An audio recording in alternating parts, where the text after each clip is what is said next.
So I know you've probably heard of the Cotswolds and just how gorgeous it is, but how many of you know its unofficial capital? It's pronounced Cirencester. I'm staying in a fabulous house sit in the Cotswolds, which is just completely gorgeous. It's absolutely fairy tale.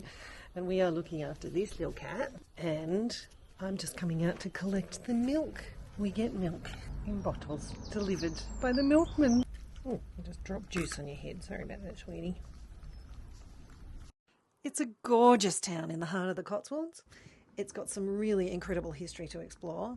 It's the ancestral home to an earl who's got a fascinating family history, and it's the reason that the town of Bathurst in Australia is named that.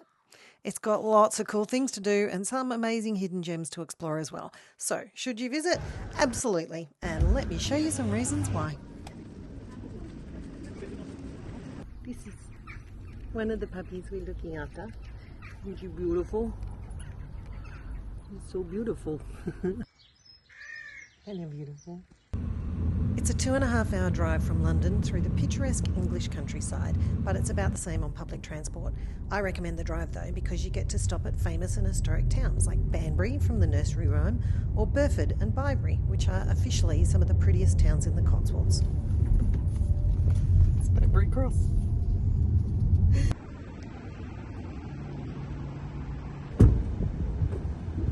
Banbury fakes are famous. They're made in Banbury. I don't know anything about them, but we're going to find out.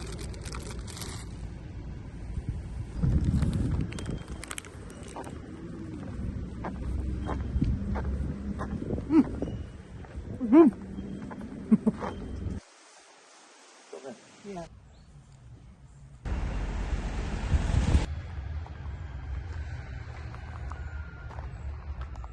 So this is one of the things I'm very much looking to get in my van for. I've just found out today that it's summer solstice, and therefore there's a massive festival on at Stonehenge up the road.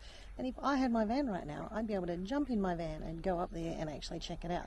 At the moment though, I am at a house doing a dog sit. We don't want to go out for very long, but there is a nice pub up the road, and the whole summer solstice thing is actually going to get live streamed, so if I really wanted to see it I could. But also, do you know what? Just lying around this beautiful garden is a pretty cool alternative.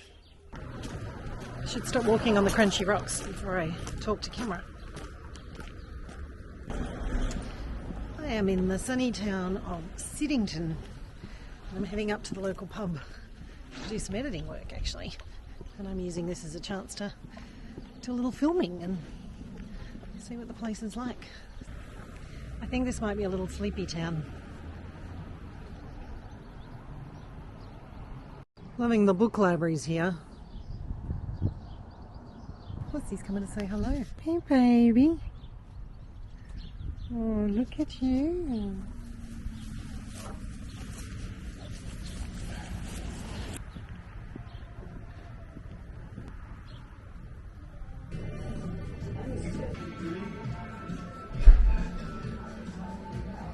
View from my office today.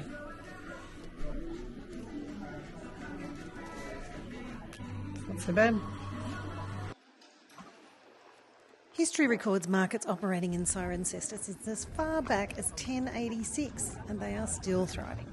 Since I've been here, there have been regular markets in the town square, a variety of markets in the Corn Hall, and special events markets in the Abbey grounds as well. So there's plenty to choose from, and there are heaps and heaps of interesting stallholders to chat with and to buy stuff from. How are you? I'm really well. How are you going? Can I film? Is that all right?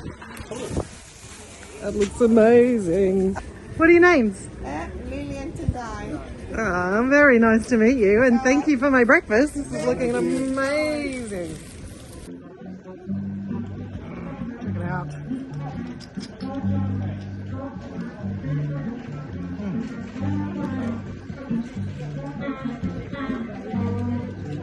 Oh, delicious.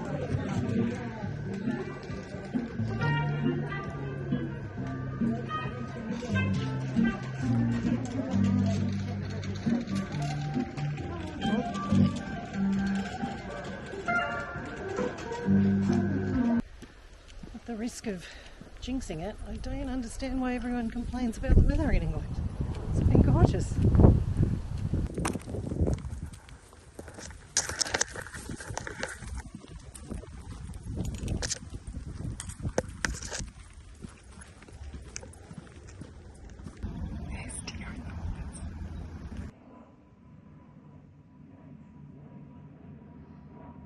People have lived in the Cotswolds for thousands of years, and this brilliant Cirencester Museum has local displays from the Neolithic, Bronze and Iron Ages, but mostly it's got highly significant finds from the Roman period when Cirencester was a Roman town called Cirencester. It has the largest collection of Roman mosaics in the country except for London. But out in the wild, there's the remains of a 12th century gatehouse from the old abbey, and there's a Roman wall, and there's a ton of other interesting historic things for you to check out as well. So this is why I'm going to be very happy about getting my van very shortly. See this road down here? No footpaths. This is the walking directions to get to the polo club, because there's a match on, a finals match. It's supposed to be a really great match. It would be a really impressive thing to see professional polo players playing, except that I've got to walk down that road a mile and I don't want to die, so I'm bailing on the polo idea. What you see behind me is the gatehouse for Lord Bathurst's property, and what you'll also see behind me is this enormous hedge. It's the tallest yew hedge in the world, and its clippings are used to make chemo treatment. Check it out.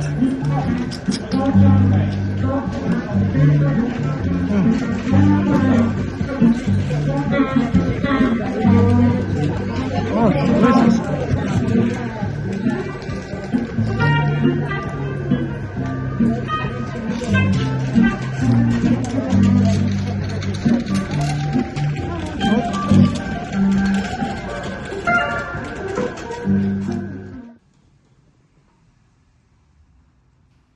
You can actually climb the tower. You climb up and emerge through a tiny door onto the roof of the church. You'll see magnificent views over the entire of the town. Then you climb again and you can see the mechanism that rings the church bells.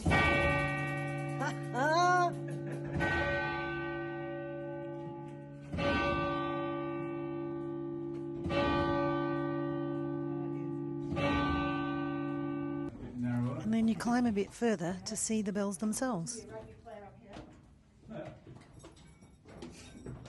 Oh my goodness.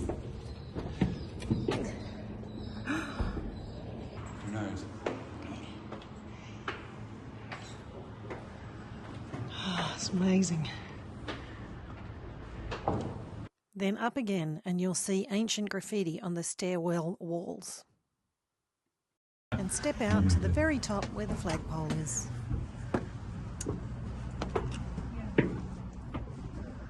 Chairs up here.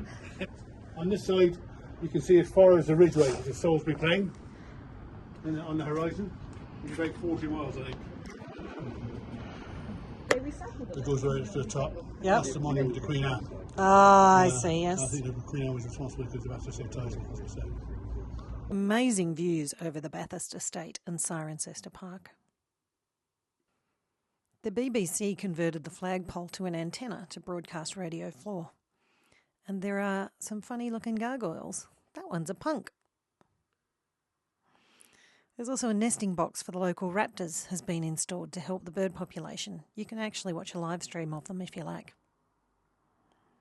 Then back through the tiny door and down the tiny stairway. You kind of have to stick to just the middle, I think. It's like you can stick to the right. No, you can't. Only fit in the middle. I'm comforted to know that there's not bats in my door, they're just pigeons.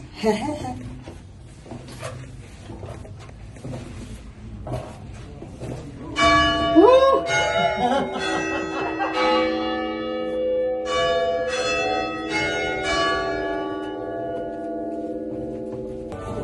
Music to welcome you down. I know, I was just thinking that. You're rival of the Australians. A new piece commissioned for the occasion. Yes, absolutely. We do nothing less. That's very kind.